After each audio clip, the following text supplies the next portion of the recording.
Seguimos con los tiempos verbales griegos. Después del presente y echar un vistazo al verbo imi, nos toca el imperfecto. El imperfecto añade dos elementos que no hemos visto hasta ahora: el aumento y las desinencias secundarias. Vamos a empezar por lo más fácil. Las desinencias secundarias, simplemente cambiamos las desinencias primarias que hemos visto en presente por las desinencias secundarias que vamos a ver en imperfecto y a su manera en el auristo. Entonces simplemente es empollarla y listo, no hay otra cosa, ¿no? Las tenéis ahí en el paradigma. Respecto al aumento, sí nos tenemos que detener un poco más. El aumento es una marca griega de tiempo pasado, por tanto también la veremos en el auristo más adelante. El aumento se coloca siempre pegado a la raíz del verbo. ¿Qué quiere decir esto? Se ve muy bien en el esquema.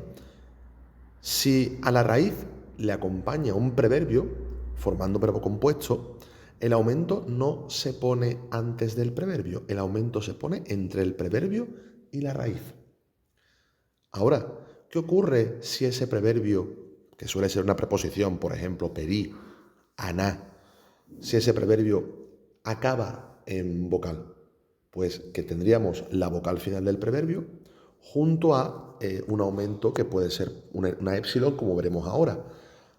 En ese caso hay dos vocales juntas, podría haber un choque vocálico, contracción. Para evitar eso, el preverbio perdería su vocal final, quedando el aumento. Pero el truco del aumento va siempre pegado a la raíz, es muy importante. Tipo de aumento. Básicamente dos: temporal y silábico. ¿De qué depende que usemos uno u otro? Depende de la letra inicial de la raíz. Ojo, si el verbo es compuesto, el preverbio no cuenta. Cuenta la raíz simple. Primera letra de la raíz simple. Si esa letra es una vocal, el aumento es temporal y esa vocal se alarga. Normalmente, alfa o épsilon alargan a eta. También pueden alargar a épsilon y iota, pero es mucho más minoritario. Y la omicron alarga a omega.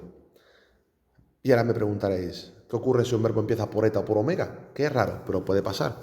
Se consideran que ya está alargada, por tanto, aumento temporal, se mantiene la vocal larga y se acabó. Se identifica el imperfecto por las desinencias secundarias.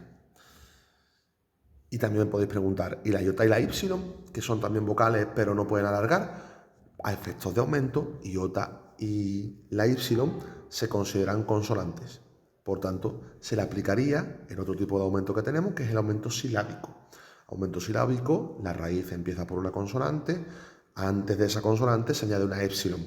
Aquí tendríamos en los verbos compuestos ese choque que ya hemos visto anteriormente de, si por ejemplo tengo la preposición aná y después la raíz, aná, la alfa chocaría con la épsilon de aumento silábico, alfa más épsilon debería dar eta, pero eso no puede ocurrir porque entonces el verbo se alejaría de su forma, y para evitar eso el preverbio aná pierde la alfa final y entonces en vez de anae tenemos simplemente ané y después la continuación de la raíz. Tenemos ahí la tabla de conjugación como siempre, con verbo temático puro no contracto. Como no hay diferencia entre no contracto y consonántico, pues lo pongo un no contracto y se acabó. Si fuera consonántico sería igual. Y después los tres maravillosos verbos contractos: timao, polleo y deló. A la izquierda la forma sin contraer, a la derecha la forma ya contraída. Las contracciones son las mismas que hemos visto en presente, las mismas normas, entonces no debería suponernos un problema. A la hora de identificarlo, pues aumento y desinencia secundaria. Recordad que las contracciones suelen llevar un acento circunflejo. Y mucho cuidado, sobre todo con primera y tercera persona del plural, con esa desinencia on, porque puede confundirse con un acusativo singular de la segunda o un neutro de la segunda en general. ¿Cómo los distingo? Primero, si veo ese on y antes, al principio de la palabra, veo un aumento, pues sospechemos. Y si no, la prueba del algodón es el diccionario. Si pienso que es de la segunda, busco la enunciado en el diccionario. ¿Qué va a ocurrir? No nos va a venir. Por tanto, hay que darle otra vuelta. Y recordad entonces que las desinencias de imperfecto, primera y tercera persona, primera del singular y tercera del plural, pues tienen ese on muy particular. Lo más complicado de esto es cuando tenemos un preverbio, que el aumento se pone en medio, se cae en la vocal y demás. Pero como veis, las normas pues siguen siendo relativamente sencillas. Así que nada, con esfuerzo y mucho ánimo. Seguimos.